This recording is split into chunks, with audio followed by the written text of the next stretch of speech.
I meant that when I said it. It is really good to see each and every one of you. I say that every week, but I mean that from the bottom of my heart. Um, I'm. It does me good to see you in church. Okay, let me just put it that way. All right. So appreciate you being here. And this morning, I'm just going to I'm not going to talk to you real long, I promise, but I want to talk to you a little bit about a miracle that Jesus did and how it is relevant to us. And before I get into it this morning, a few weeks ago, I'm going to be in John chapter 5, by the way, but a few weeks ago I preached a sermon, and some of you were here, but some of you weren't, and so I want to kind of go back to that story, that situation, so I can kind of build up to this story that we're going to read about. There was a man, I believe in John chapter 4. I should have looked that up, but I think it's John chapter 3 or John chapter 4, I believe.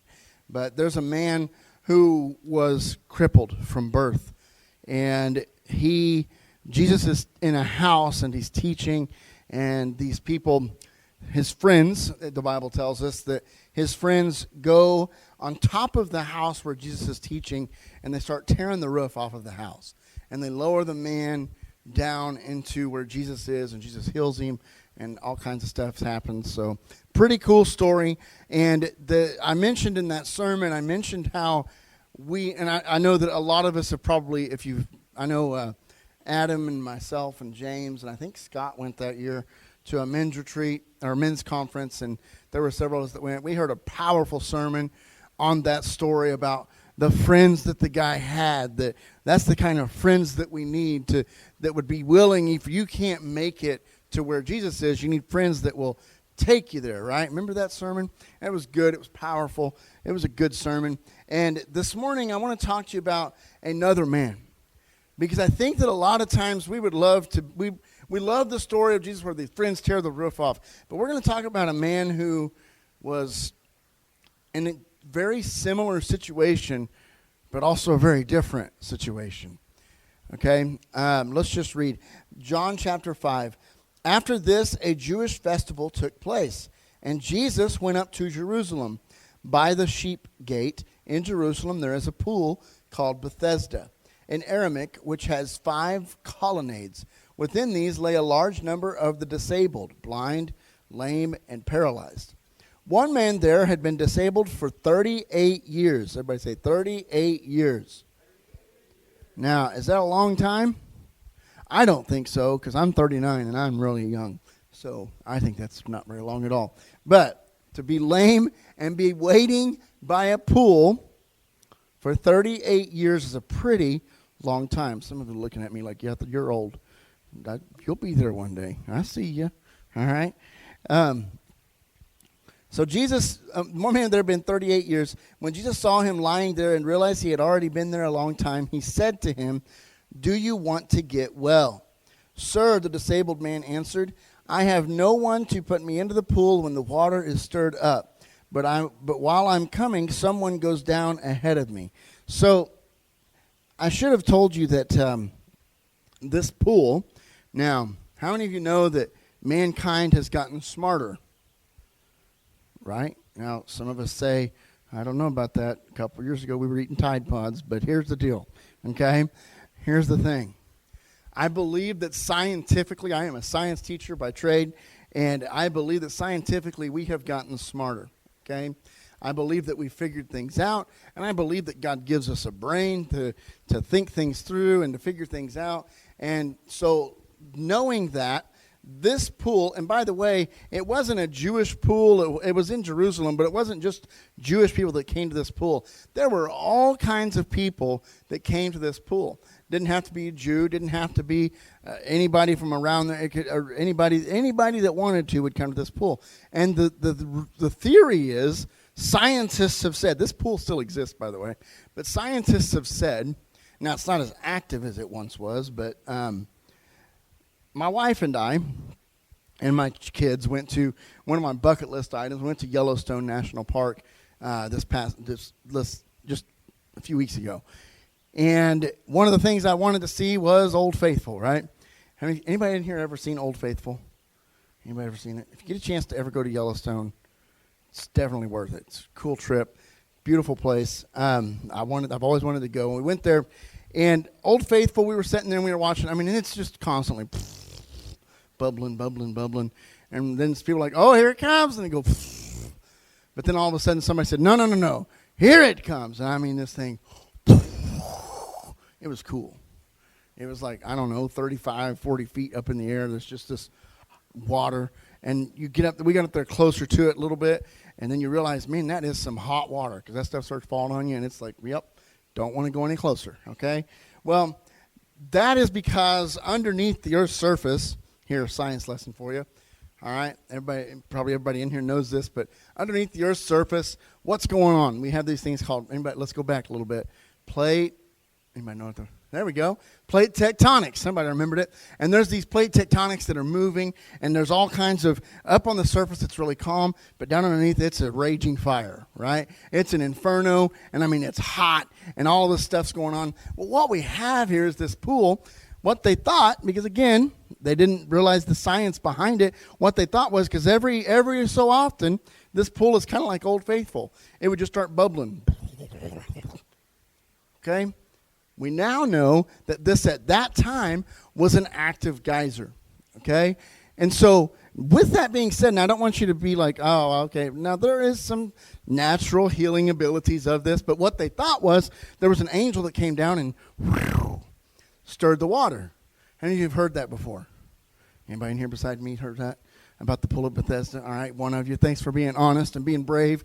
We're right there, all right? So here's the thing.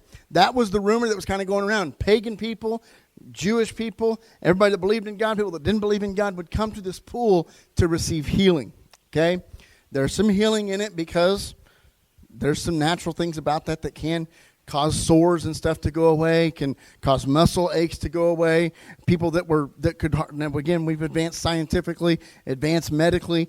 People that had wounds that would keep them from walking the right way could get in that pool and it'd loosen up muscles and everything else. But this man was completely crippled. I don't know what happened. I don't know if he had an accident when he was a kid. I don't know if it doesn't say he was crippled from birth. It just says we don't know that. We know for at least 38 years. I don't know how old this man is, but I guarantee you, if I'm sitting by a pool trying to get my healing for 38 years and every time, okay, can I get real for a minute? Sorry. I'm going to put the mic down.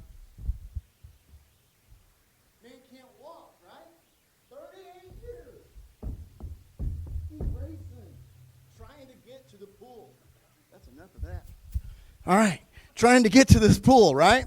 And he cannot make it to the pool because he says to Jesus, every time I get close, somebody steps in ahead of me. Somebody pushes me away. So this man was not like the other lame men that we read about. This man didn't have 5 friends. This man didn't even have 1 friend. This man had no one to get him to where his miracle was. Now, I want you to bear with me for a moment. Why was Jesus there? Look at this, verse 1. After this, a Jewish festival took place. Now, most people would argue that Jesus was there because of the Jewish festival. But here's the truth. Jesus went to where this man was. And where this man was, I'm going to read something from Max Lucado here in just a moment. Where this man was not where all the people would have seen Jesus. There was a crowd there, but it was a crowd of what we would call invalids. Now, what are invalids? Anybody know what an invalid is? Look at them. They got blue hair. That's an invalid. Okay? Exactly. It's people that don't have it figured out. It's people that need Jesus that don't know they need Jesus. It's people that need Jesus. It's people that need a touch that comes straight from God. It's people like me. It's people like you who are there. We're not trying to be in the feast. We're not trying to, all we know is we need help, and there's no feast. There's no celebration that will help us with that. All I know is I'm hurting inside. All I know is maybe I'm hurting on the outside, and I've waited my whole life to receive something from God, and every time I get close to where this angel's touching the water, I get pushed away. Obviously, you aren't here this morning trying to find a real pool of Bethesda, but maybe you're here this morning because you have searched far and wide, high and low, for really, what is this all about? What is this life that I'm living? What is the real reason? What is the real answer? What is it that I need something beyond what I know? I need something to fill this void in my heart that I know is there, and there's something that needs to fill it, and I've tried to fill it with my own stuff. I've tried to fill it with my own things, but here's the thing, I can't feel it anymore. And you've been waiting for somebody to put you in the pool, so to speak. You've been waiting for someone to come along and put you in the water so that you can receive what it is that you need to receive. This morning, I've got good news for you. If you are here in person today, if you are listening to this online later today or right now, whatever it may be, I encourage you to hear what I am saying to you.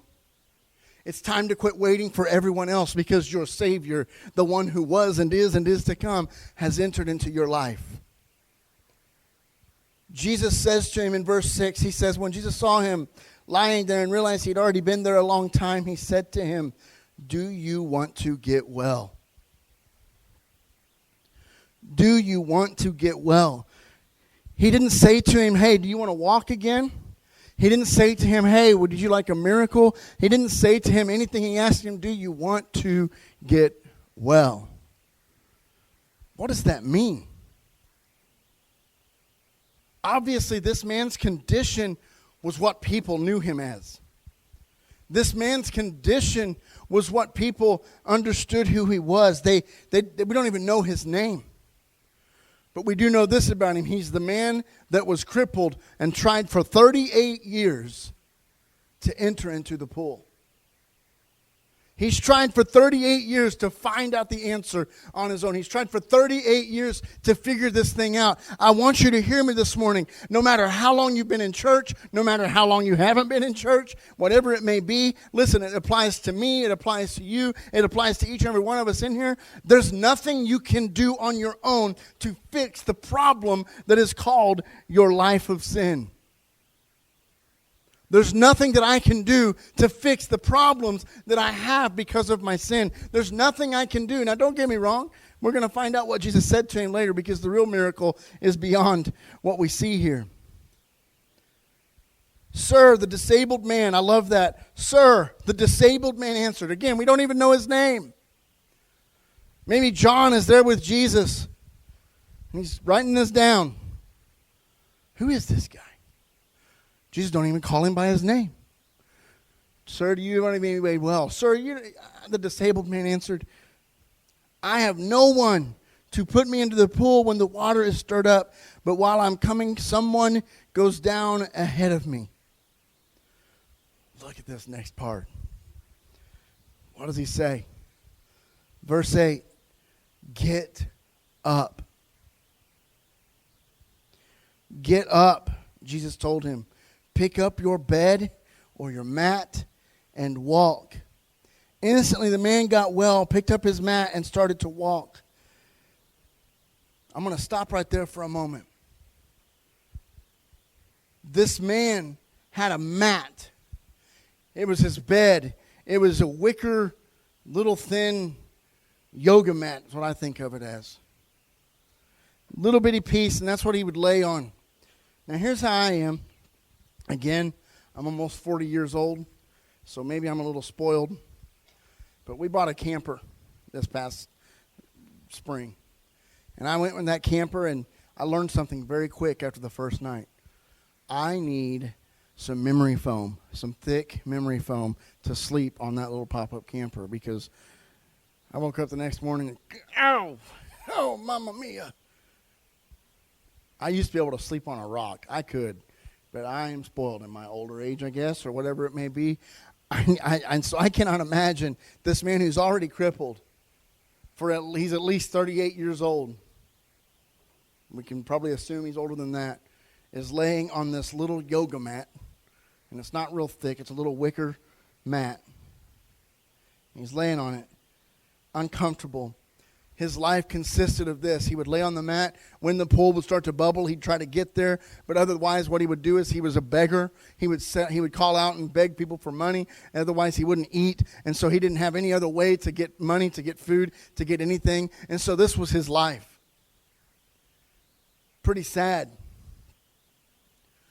Pretty tough situation for this man to be in. Now, I know that all of us in here can talk about our physical ailments.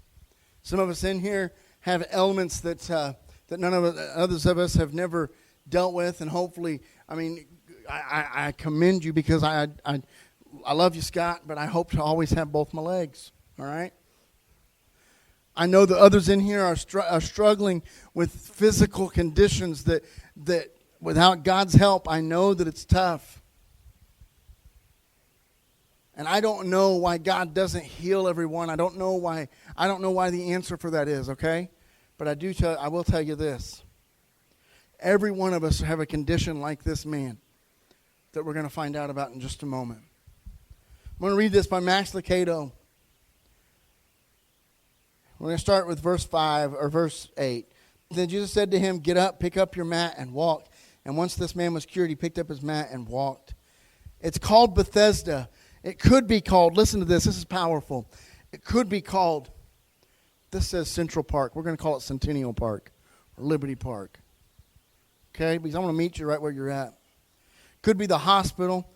It could even be Joe's Bar and Grill. Because here's the thing I want you to know about Jesus. Now I'm going off this devotion for a moment. You know where Jesus would have been if he were walking the earth today? This festival that Jesus would have went to Jerusalem, and everybody thought, he's going for the festival. He went to the place where everybody that was hurting was. The people that could not go to the festival. He met them there. Oftentimes, I'm guilty of it just as much as anybody else.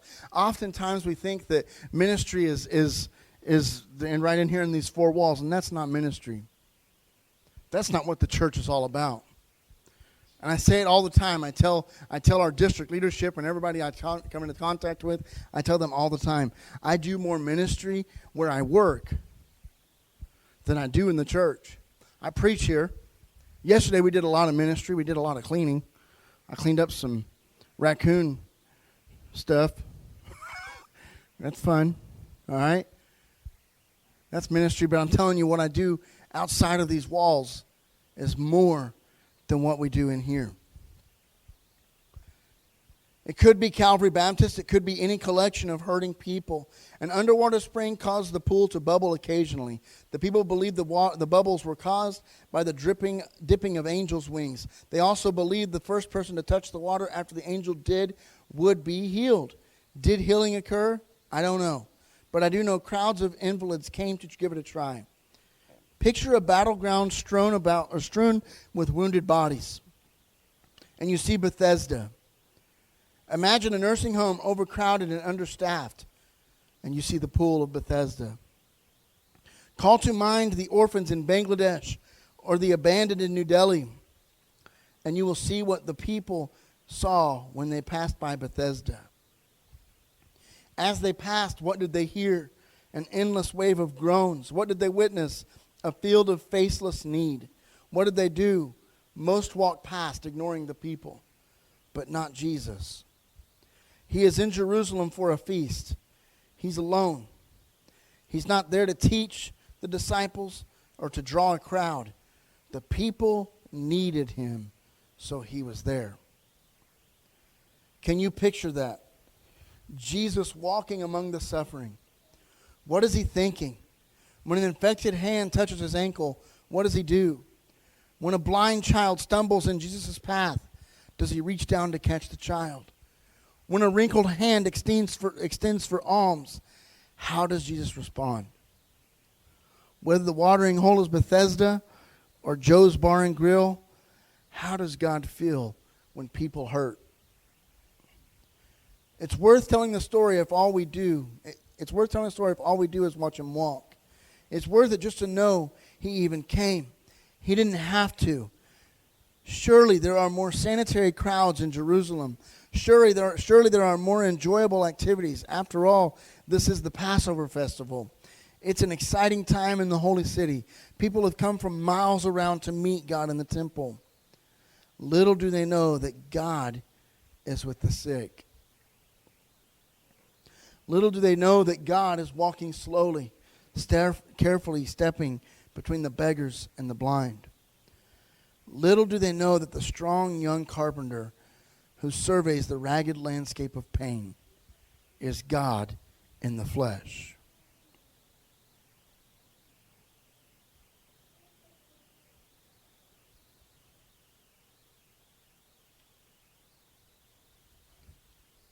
Here's what I want to tell you this morning.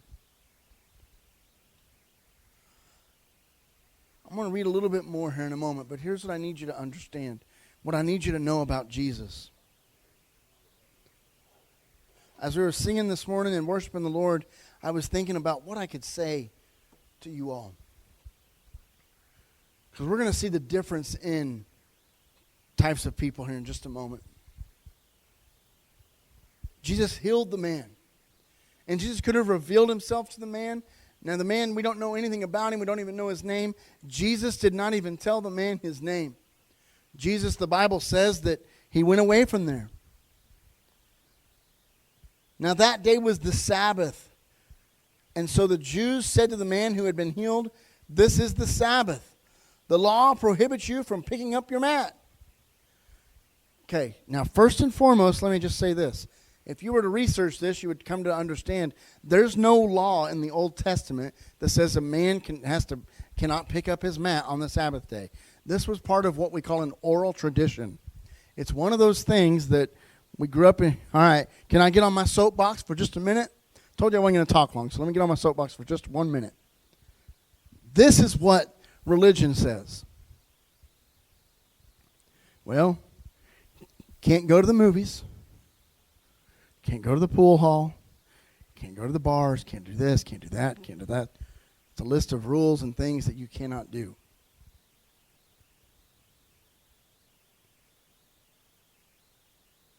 That's a works mentality. And we are not saved by our works. You can be the best person in the world. You can never cuss, never drink, never smoke, never chew, never whatever. That's the list of rules I grew up with, all right? I'm just being real. If you do any of those things, it's okay. All right? Because here's the truth of it. You can never have blue hair.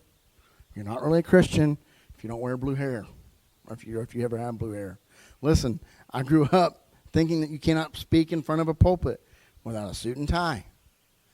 I'm either really bad or I'm rebellious or it's not really about all that. And I know me. I'm not that bad, okay?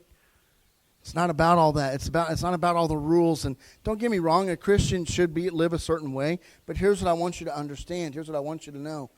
That these people said, hey, you can't do that. You can't be that. You can't take up your bed. You can't do that. It's the Sabbath day. It's the holy day. I can only imagine what this man's reaction is.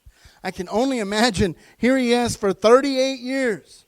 38 years. He's begged and begged and begged for money, for food, for somebody to take him to the pool. He's been crippled. He's been all these things. And he looks at these people, these higher than thou, pious religious leaders that say, you can't do that. It's a holy day. He looks at him and says, this is what I would have said if I were him. You've seen me sitting here for 38 years, and never once did you offer to take me to the pool, yet alone take me to feed my hungry stomach. This man shows up, And all of a sudden says, get up and walk. And I don't know what happened, but all of a sudden I can walk. So if you don't mind me, take your law and I'm going to go on my way. That's a nice way of saying it. Okay?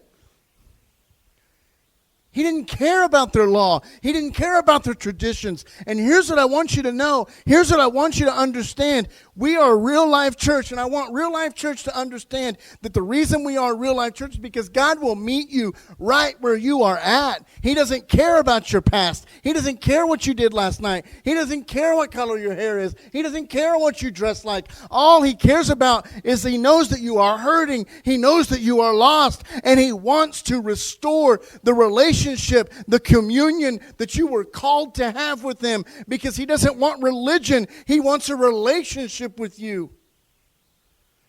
He wants to know you.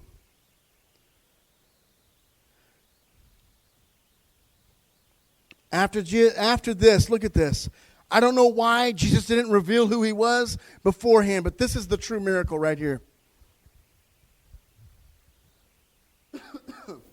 This is similar to the other crippled man we read about before.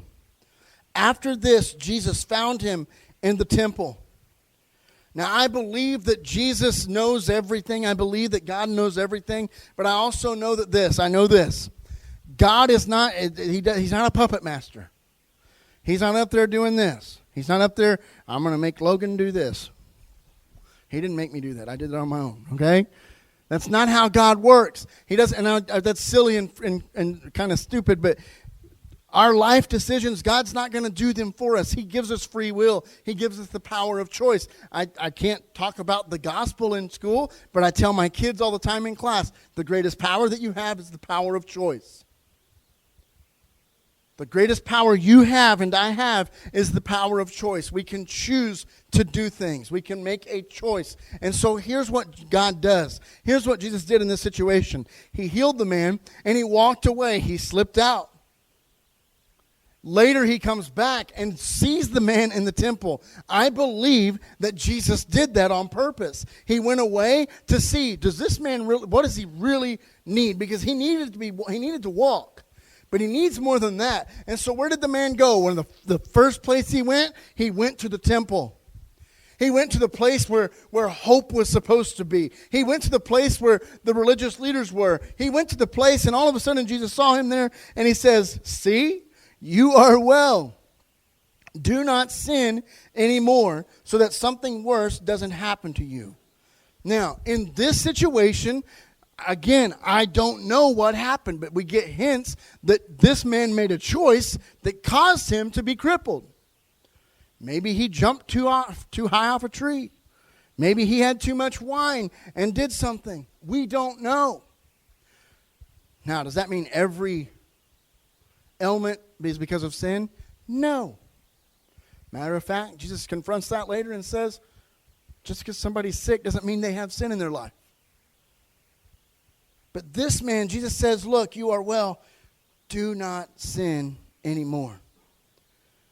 The man went and reported to the Jews that it was Jesus who made him well. Therefore, the Jews began persecuting Jesus because he was doing these things on the Sabbath. You see, because a religious person, and don't get me wrong, and people say, what are you talking about? Let me try to clarify this. Do I believe in religion? Obviously, I'm a pastor. But do I believe that religion is what's going to save this world? No. What I do believe is that there is a people that are out there that are like me, that are hurting, that are like you, that on the inside you may smile and think you have everybody fooled, but God sees you. God sees you and God knows you, and he wants to do something in your life that's never been done before. He wants to make you whole. He wants to make you well. Jesus came back to the man, saw him in the temple, and he said the most powerful words that anybody could ever say. Jesus says, don't sin anymore. That is why my favorite scripture, and I always say I have favorite scriptures, but the one I quote probably more than anything else is Romans 1:16. I am not ashamed of the gospel of Christ, for it is the power of God unto salvation.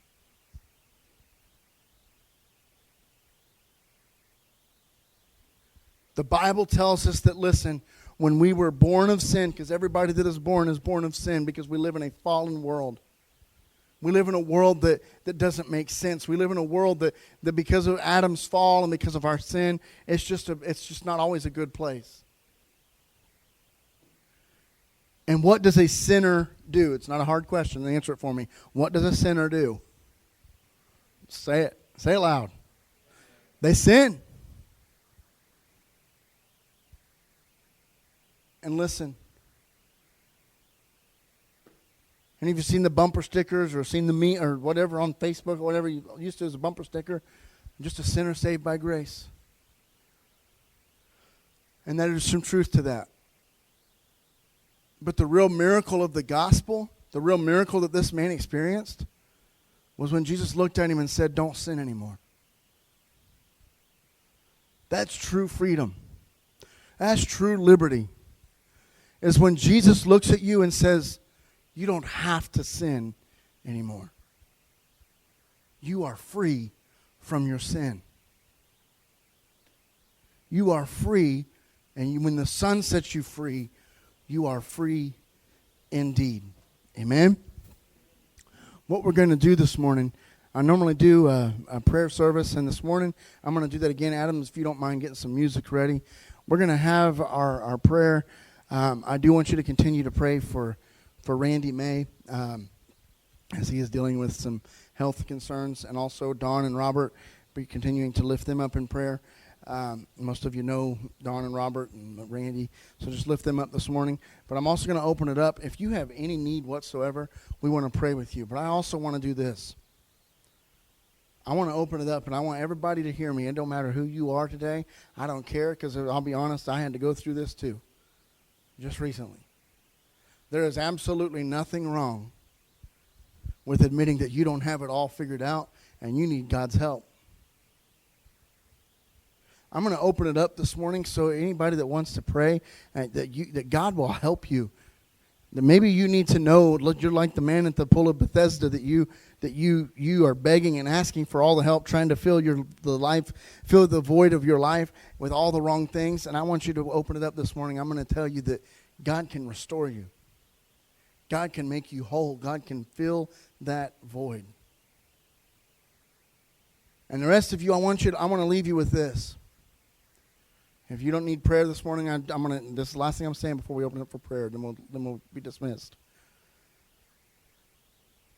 Our job as a Christian is more than just Sunday morning, Thursday night discipleship. School is getting ready to start for anybody that's going to Sedalia schools. I always get nervous, those first day jitters. But I'm doing something this year that I haven't done in a while. I'll be honest with you, I need to do it more, but I haven't done it in a couple of years. I'm going to go through my roster. I'm going to pray for every one of those kids. 122 of them. And I'm going to pray that they have the year that God would have them have. I'm going to pray over them. And I want us to pray over our children today, okay? But I want you to know that my ministry is here, but it's also there. There are kids there that need love. There are people where you work that need love, that need affection, that need to know this gospel that you preach, this that you talk about, that you go to church. That's great. That's wonderful. But here's the thing. Love people. Love God, love people. That's my motto. Love God and love people. Because we need to do it. Amen?